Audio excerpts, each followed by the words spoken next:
بسم اللہ الرحمن الرحیم الحمدللہ والصلاۃ والسلام علی رسول اللہ۔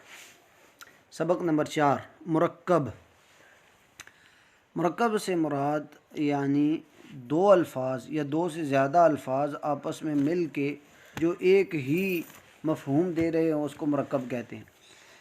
یعنی مرکب بنیادی طور پر رکب یرکب سے ہے، یعنی رکب کا مطلب ہوتا ہے سوار کرنا، یعنی ایک لفظ کو دوسرے پر سوار کرنا، جوڑنا۔ جیسے راکب، رکوب اسی سے مرکب بنا ہوا ہے، یعنی ایک لفظ کو دوسرے پر سوار کرنا، اس کے ساتھ جوڑنا۔ تو مرکب کا مطلب دو یا دو سے زیادہ الفاظ کا آپس میں ملا ہوا ہونا۔ اب مرکب کی آگے دو مزید قسمیں ہیں، مرکب مفید اور مرکب غیر مفید۔ مفید کون سا ہے کہ جب ایک بات کرنے والا بات کر کے خاموش ہو جائے اور سننے والے کو اس سے کسی واقعے کی خبر یا کسی چیز کی طلب معلوم ہو، یعنی اس کا مفہوم اس کو سمجھ آ جائے، اس بات کرنے سے جو ہے معنی مکمل ہو جائے، اور ایک جو ہے کسی چیز کے بارے میں خبر ہو اگر، یا کسی چیز کی طلب کر رہا ہو، کسی چیز سے روک رہا ہو، تو آپ کو اس کا پورا معنی مکمل پتہ چل جائے، اس کو کہتے ہیں مرکب مفید۔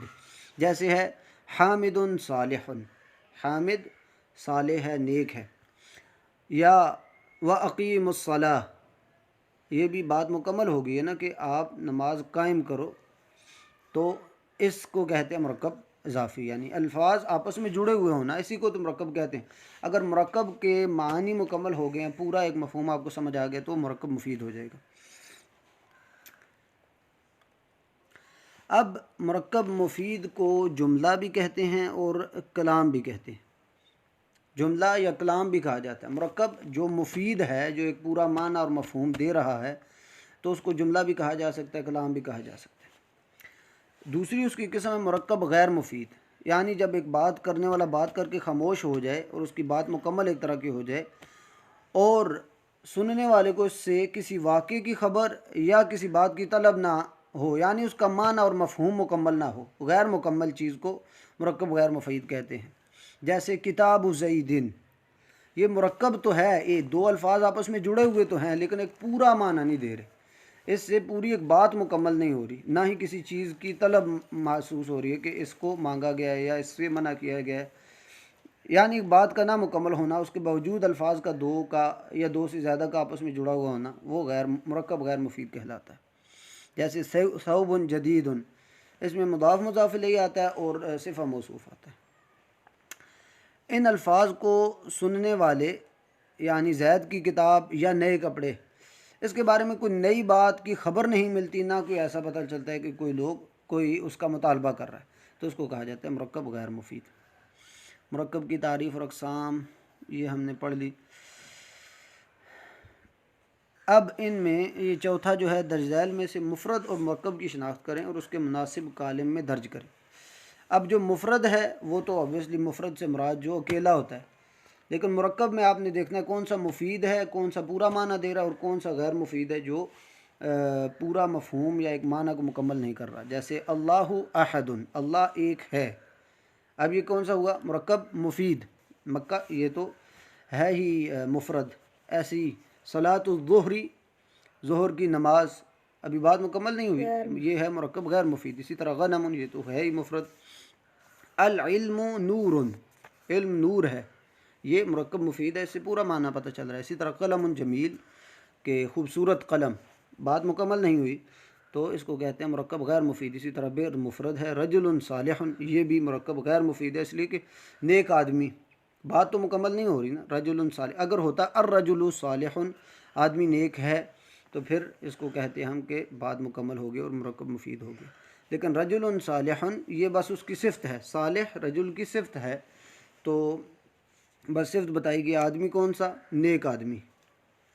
اسی طرح عصفور کہتے ہیں چڑیا کو، اور یہ مفرد آیا ہوا ہے، اس کا مرکب کے ساتھ کوئی نہیں۔ ربنا اللہ، ربنا اللہ، ہمارا رب اللہ ہے، اس سے بھی بات مکمل ہو رہی ہے، یہ مرکب مفید ہے۔ آگے سبق نمبر 5، جملے کی اقسام۔ اب ہم نے دیکھا تھا کہ جو مرکب مفید ہے وہ پورا معنی دے رہا ہے، اس کو جملہ اور کلام بھی کہہ سکتے ہیں، اور غیر مفید کی بحث انشاءاللہ بعد میں آئے گی۔ تو اب ایک مرکب کا جملہ ہونے کے اعتبار سے، یعنی الفاظ کا آپس میں جڑ کے جب وہ جملہ بنتے ہیں، اس کے لحاظ سے بھی اس کی دو اقسام ہیں، یعنی ذات کے لحاظ سے اور پھر اس کے معنی اور مفہوم کے لحاظ سے۔ اب ذات کے لحاظ سے جملہ جو ہے الفاظ کے لحاظ سے اور ذات کے لحاظ سے، ایک تو مفہوم ہم بعد میں دیکھیں گے، اس کے الفاظ اور ذات کے لحاظ سے جملہ دو قسم کا ہے۔ جملہ ایک تو ہوگا اسمیہ اسم والا جملہ، اور ایک ہے جملہ فعلیہ جو فعل والا جملہ ہے۔ یعنی جملہ اسمیہ وہ جملہ جس کا پہلا رکن اسم ہو، یعنی وہ جملہ جو اسم سے شروع ہو رہا ہے، اور اسم کی ہم نے پہچان پڑھی ہے۔ اسم کی کون کون سی پہچان ہے؟ الف لام شروع میں ہو، آخر میں تنوین ہو، یا آخر میں زیر لگی ہوئی ہو، مسند الیہ ہو یعنی اس سے بات کی نسبت اس کی طرف کی گئی ہو، یا اور جو ہے تو اسم سے اگر کوئی جملہ شروع ہو رہا ہے تو وہ جملہ اسمیہ ہے۔ اب پہلا جو ہے لفظ اگر وہ اسم ہے تو دوسرا بھی لفظ اسم ہو سکتا ہے، یا اسم کے علاوہ بھی ہو سکتا ہے، جیسے ہے اللہ خالقنا، بھی اللہ اسم ہے اس لیے کہ شروع میں الف لام ہے، اس کو ہم کہیں گے جملہ اسمیہ۔ اسی طرح اللہ خلقنا، اب پہلا لفظ اسم ہے دوسرا فعل ہے، لیکن اس کے باوجود ہم اس کو جملہ اسمیہ اس لیے کہیں گے کہ پہلا لفظ یہ جملہ جو ہے اس کا اسم ہے، اس لیے ہم اس کو جملہ اسمیہ کہتے ہیں۔ اور پہلے لفظ کو جس سے جملہ شروع ہو رہا ہے اگر وہ اسم ہے تو اس کو مبتدا کہیں گے، یعنی جس سے ابتدا ہو رہی ہے، اور دوسرا لفظ اس کی خبر ہوگی، یعنی اس کے بارے میں خبر دی گئی۔ اچھا، جملہ کے ذات کے لحاظ سے یا الفاظ کے لحاظ سے اس کی دوسری قسم ہے جملہ فعلیہ، یعنی وہ جملہ جس کا پہلا لفظ یا پہلا رکن وہ فعل ہو، اور دوسرا اسم بھی ہو سکتا ہے، فعل جو ہے جو بھی ہو، لیکن پہلے لفظ کو آپ نے دیکھنا، پہلا لفظ اگر فعل ہے تو جملہ فعلیہ، اگر پہلا اسم ہے تو وہ جملہ اسمی۔ جیسا کہ قرأ حامد کتابا، قرأ بھی فعل ہے، کس پڑھا، پڑھنا یہ کام ہے، فعل ہے، تو اس سے جب جملہ شروع ہو رہا ہے تو وہ جملہ فعلیہ کہلائے گا۔ یہ تو ہوگی ذات کے لحاظ سے تقسیم۔ مفہوم یا معنی کے لحاظ سے جملہ کی دو تقسیم ہے۔ جملہ یا تو کوئی خبر دے رہا ہوگا، یا انشاء کسی چیز کو پیدا کر رہا ہے، کسی طلب کو پیدا کر رہا ہے، یا اس میں تمنی، ترجیح، مختلف چیزیں آ جائیں گی انشاءاللہ۔ جملہ خبریہ وہ جملہ جس میں کسی بات کی خبر دی گئی ہے، اس میں سچ یا جھوٹ کا امکان ہو سکتا ہے، یعنی کوئی آپ کو خبر دیتا ہے، اس میں ہو سکتا ہے کہ بات بتانے والا، خبر دینے والا جھوٹا ہے یا سچا ہے، تو اگر یہ احتمال پیدا ہو تو اس کو جملہ خبریہ کہتے ہیں۔ جیسا کہ زید عالم، زید عالم ہے، کوئی بندہ آپ کو خبر دیتا ہے، ابھی وہ سچ بھی ہو سکتی ہے، جھوٹ بھی ہو سکتی ہے، تو اس کو جملہ خبریہ کہتے ہیں۔ اسی طرح جاء علی، اب دیکھیں زید پہلا لفظ اسم ہے تو اس جملے کو جملہ اسمیہ کہیں گے۔ اسی طرح جاء علی، جاء فعل ہے، اس سے جملہ شروع ہو رہا ہے تو اس کو ہم جملہ فعلیہ کہیں گے۔ اب یہ ذات اور الفاظ کے لحاظ سے تو جملہ فعلیہ ہے، اور پہلا زید عالم یہ جملہ اسمیہ ہے، لیکن یہ خبر دے رہے ہیں، یہ ایک جو ان سے مفہوم ایسا دے رہے ہیں جس سے آپ کو خبر لگ رہی ہے، اور بتانے والے کے بارے میں سچ اور جھوٹ کا احتمال ہے، اس کو کہتے ہیں جملہ خبریہ۔ اب اگلی چیز ہے جملہ انشائیہ، یعنی وہ جملہ جس میں کسی چیز کو وجود میں لانا مقصود ہو، یعنی کسی چیز کا مطالبہ کیا گیا ہو یا کسی چیز کے نہ کرنے کا مطالبہ کیا گیا ہو، اس میں سچ یا جھوٹ کا احتمال نہ ہو۔ مطلب فار ایگزامپل آپ کو کوئی کہے کہ فلاں کام کرو، آپ اس کے جواب میں یا اس کے اس کہنے میں یہ تو نہیں کہہ سکتے کہ اس نے سچ کہا ہے یا جھوٹ کہا ہے۔ فار ایگزامپل میں آپ کو کہوں کہ پانی لے آؤ، تو آپ کے ذہن میں یہ تو خیال نہیں آئے گا نا کہ یہ سچ کہہ رہا ہے یا جھوٹ کہہ رہا ہے، ایسے نہیں۔ تو جو جملہ سچ اور جھوٹ کا احتمال رکھتا ہے اس کو خبریہ کہتے ہیں، جس میں سچ اور جھوٹ کا احتمال نہ ہو اس کو انشائیہ کہتے ہیں۔ تو جملہ انشائیہ یعنی وہ جملہ جس میں کسی چیز کو وجود میں لانا مقصود ہو، اس کے کہنے سے یا اس جملے کی وجہ سے سچ یا جھوٹ کا احتمال نہ ہو، نہ ہی سچ اور جھوٹ کا اس میں عمل دخل ہو۔ اب جملہ انشائیہ کی اقسام ہیں بہت ساری، 10 اقسام ادھر ذکر کی گئی۔ جملہ خبریہ کی کوئی اقسام نہیں فی الحال ادھر جو ذکر کیا انہوں نے۔ جملہ انشائیہ امر ہو سکتا ہے، یعنی کسی چیز کے کرنے کا حکم دیا گیا ہو، جیسے اقیم الصلاۃ، تم نماز ادا کرو، اور اسی طرح کسی چیز سے رکنے کا حکم دیا گیا ہو سکتا ہے، لا تحزن، غم نہ کرو۔ اب اس میں کسی چیز کے وجود میں آنے کی جو ہے کہا جا رہا ہے اس کے لیے، جیسے لا تحزن یعنی حزن نہ رکھو، غم نہ رکھو۔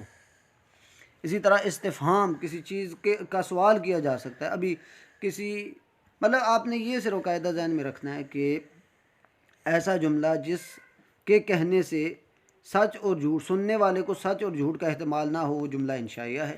اور اگر سچ اور جھوٹ کا احتمال پیدا ہو گیا تو وہ جملہ خبریہ ہے۔ ابھی استفہام، فار ایگزامپل کوئی کہہ رہا ہے حل ذہب سعد، کیا سعد گیا ہے، تو اس کے جواب، اس کے کہنے سے کسی کے ذہن میں یہ تو نہیں پیدا ہو سکتا کہ یہ سچ کہہ رہا ہے یا جھوٹ کہہ رہا ہے، یہ تو پوچھ رہا ہے نا، پھر آگے سے جو بتائے گا وہ خبر دے گا نا، اس کے سچ یا جھوٹ ہونے کی جو ہے کا احتمال پایا جائے گا۔ اسی طرح تمنا، تمنا جیسا کہ لیت الطعام لذیذ، لیت الطعام لذیذ، اسی طرح ترجی یعنی امید اور رجا کا ہونا، لعل خالد ناجح، امید ہے کہ خالد کامیاب ہو، امید ہے کہ خالد کامیاب ہونے والا ہے یا کامیاب ہے۔ تو اس میں جب تمنا کی جاتی ہے یا امید رکھی جاتی ہے کسی میں تو اس میں بھی جھوٹ اور سچ کا احتمال نہیں ہوتا۔ اسی طرح عقود، معاملات جو ہوتے ہیں، خریدنا بیچنا وغیرہ جو ہیں اس میں شامل ہیں، اس میں جیسے کہ عقد نکاح ہو گیا یا عقد بیع ہوگی، کوئی بھی جو ہوگے اس میں کوئی سچ جھوٹ کا احتمال نہیں ہوتا۔ بعت و اشتریت، میں نے خریدا اور میں نے بیچا، اس کے بارے میں کوئی سچ اور جھوٹ کا احتمال نہیں ہوتا، اس لیے اس کو انشاء کہا جاتا ہے۔ اسی طرح ندا، کسی کو بلانا، فار ایگزامپل کسی کو بلایا جائے اے علی، تو وہ آگے سے یہ تو نہیں کہہ سکتا کہ تم سچ کہہ رہے ہو یا جھوٹ۔ اسی طرح کسی چیز کی درخواست کرنا، قسم اٹھانا، تعجب کرنا، یہ ساری ایسی چیزیں ہیں کہ جو انشاء ہیں، کسی چیز کے کرنے کا مطالبہ ہے اس میں، اور اس میں سچ اور جھوٹ کا احتمال نہیں ہے، اس کو کہا جاتا ہے جملہ انشائیہ۔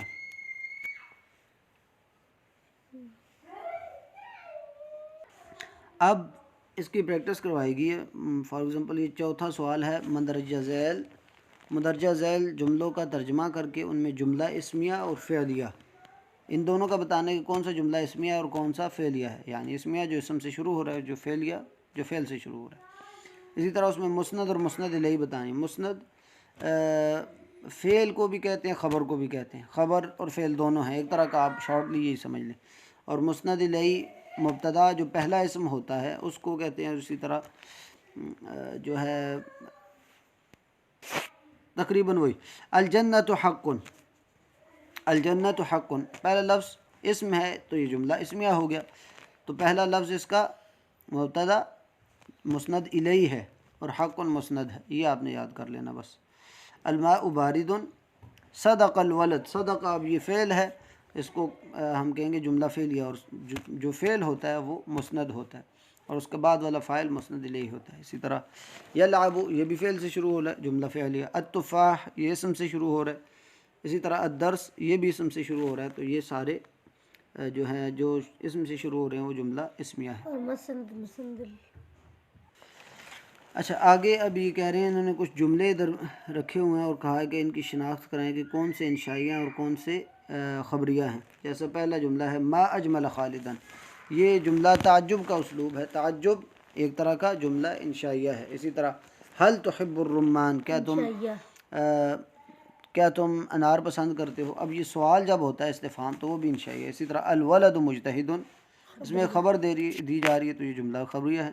اسی طرح لا تلعب فی الطریق، یہ نہیں ہے تو نہیں بھی انشائیہ میں آتی۔ اسی طرح لعل بکرن نائم، کہ امید ہے کہ بکر سویا ہوا ہے، تو یہ امید یا رجا اور ترجی جس کو کہتے ہیں یہ بھی انشائیہ میں سے۔ اسی طرح السماء ممطرۃ، یہ خبر دی جا رہی ہے کہ آسمان بارش برسانے والا ہے، تو یہ جملہ خبریہ ہے۔ اسی طرح نظف ثیابک، نظف ثیابک، اس میں حکم دیا جا رہا ہے کہ اپنے کپڑے دھو لو یا صاف کرو، تو یہ جملہ انشائیہ میں سے ایک چیز کے کرنے کا حکم دیا جا رہا ہے۔ اسی طرح وقف الرجل، آدمی کھڑا ہوا، اس میں بھی ایک خبر دی جا رہی ہے تو یہ جملہ خبریہ ہے۔